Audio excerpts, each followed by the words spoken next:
does this fact that some countries really at the same time have refugees inside and send people from those countries are forced to leave, do those factors shape this political and social scene of those countries? How does it look like?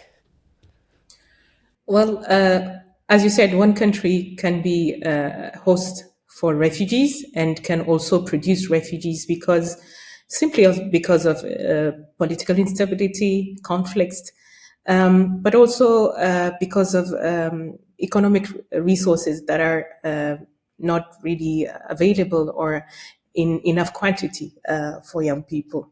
So, in terms of political instability, this is unfortunately something that is going on in sub-Saharan Africa. For the countries I've been covering over the years, I can mention the Sahel, with the countries like Burkina Faso, Mali, Niger. These three countries, for alone, have been going through coups d'etats lately, coups d'etats that have also roots in the fact that the leaders of those countries were accused of not being able to fight against so-called terrorism or armed groups, non-state armed groups. So this violence can produce refugees. For example, there's an area called the Tree Border Area in West Africa between Mali, Niger, and Burkina Faso, which can be seen like a no man's land where a lot of armed groups, operate.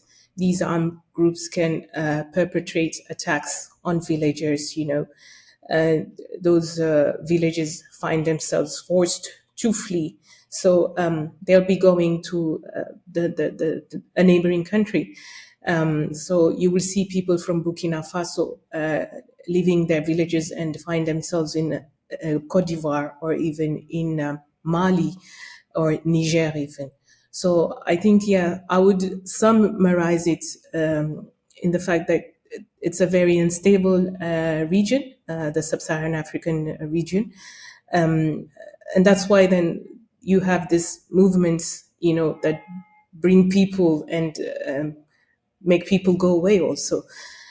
So yeah, that would be the explanation for me so far. Lala, there are so many reasons why these things are happening, these conflicts happening in African countries, and I think we cannot rule out the external influence. And I remember I was in college and I had some students, they're from Mali, and they were telling me every time we do something good in Mali and we have a good government, France said something and changed and they put their own man. And also I experienced it because I'm originally from Western Sahara. Every time there is a negotiation to do something, either France blocks it or Spain. And I was just listening to this guy, he was an ex-Marine, and he said he went to work later when he finished his service. He went to work with the France Foreign Legion. And he said that they were deployed in many countries. And he said he met many Russian forces, many Chinese forces. So I would like to ask you, how is this external influence affecting African countries and creating this conflict in many countries? African perceive the current conflicts they're going through, for some, I would say, as consequences of colonialism. Many of these countries have been independent since the 60s, but have always been sort of still, under the umbrella, I would say, of the ex-colonial power. That would be France, could be Spain, as you mentioned, but mainly France in Western Central Africa, or Belgium to some extent. So these conflicts, result from that. Those countries have had leaders who used to obey to France, who used to govern their countries as France wanted, and also be chosen or thrown away, also thrown out by when France or what is perceived as the ex-colonial power wanted. So it's the case. It has been the case in Mali to a certain extent. The country had been, independent since the 60s. Then, like other countries, those countries had founding fathers. There was a sort of a movement, to free those countries from imperialism. But then there was a whole generation of leaders that were then either killed or just victims of putches, and then other leaders came, but things didn't change, But what I would say is that most recently, I would say that for the past decade now or more, there's a younger generation that wants change and that wants leaders they can identify to, leaders they feel can, step up and, be more assertive, in opposite, let's say, assertive towards their what is perceived as their former colonial power. You might have heard that now Mali, Burkina Faso, and Niger have thrown out France, in the sense of they had some sort of military presence in those countries, and after coups, coups coup after coups, the military got rid of the civilian power that was there, and they've thrown out France to bring in, I would say, partners, or other allies that they perceived treated them better, or treated them a little bit more than just countries that could be used, or that were only relevant because they had resources. I remember in this context listening to BBC Africa with you, actually, when you were reporting about this issue, how Mali was supposed to, was trying to throw out of the country the French troops.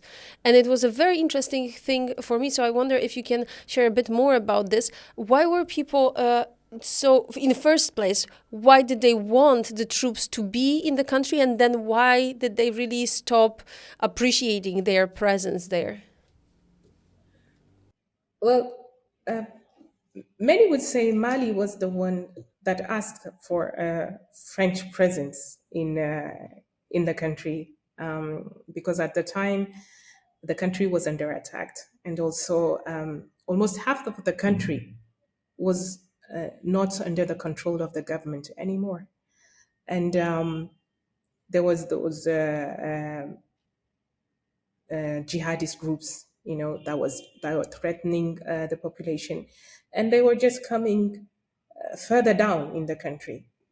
You have to see Mali as very populated in the south, and then the north is the desert, is the Sahara, which is less populated. And so those attacks were just coming closer and closer, and they were being very regular now. So the population just got fed up and had the feeling that their rulers weren't really, guaranteeing their security. They also felt like they were, using their resources just to live a good life when there was poverty, there was unemployment. So at some point the youth just got out, protested more and more, and then France intervened in the form of a military force that was able that was supposed somehow to push away those terrorist groups. But then what was supposed to be a punctual operation just, started becoming permanent. And there was a growing anti French sentiment within the population. People felt like the French were here, but there was the attacks weren't getting less brutal or less recurrent, So at this point, there was more and more again protests to the point that the Malian president at that time, Ibrahim Boubacar Keïta, was ousted, and a group of military colonels, I think they were at the time, took over the country, and they have been governing the country ever since. In this context also, can I ask you about the activity of Boko Haram and how is this impacting people and the fact that they need to flee? The activity of Boko Haram would be further and can be felt in Nigeria, Niger, and also part of Chad in the Lake Chad region. So it's the same mode of operating, attacks. I think you've heard of the abductions also.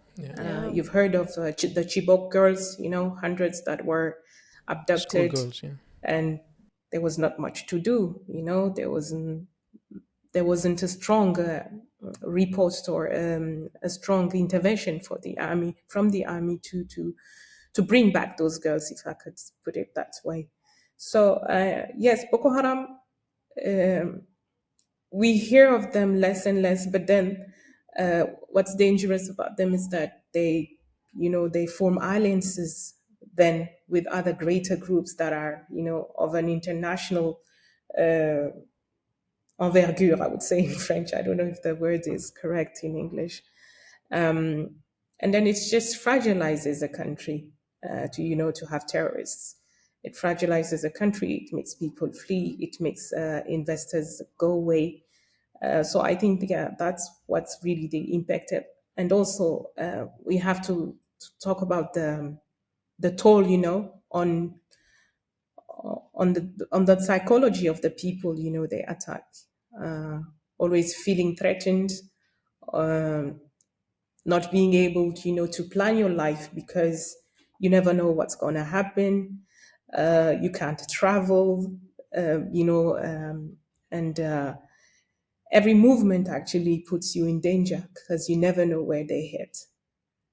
Aside from this podcast, ReFOCUS as an organization is always in need of support, and we are not able to do the programming and the work we do without support from individuals like yourselves.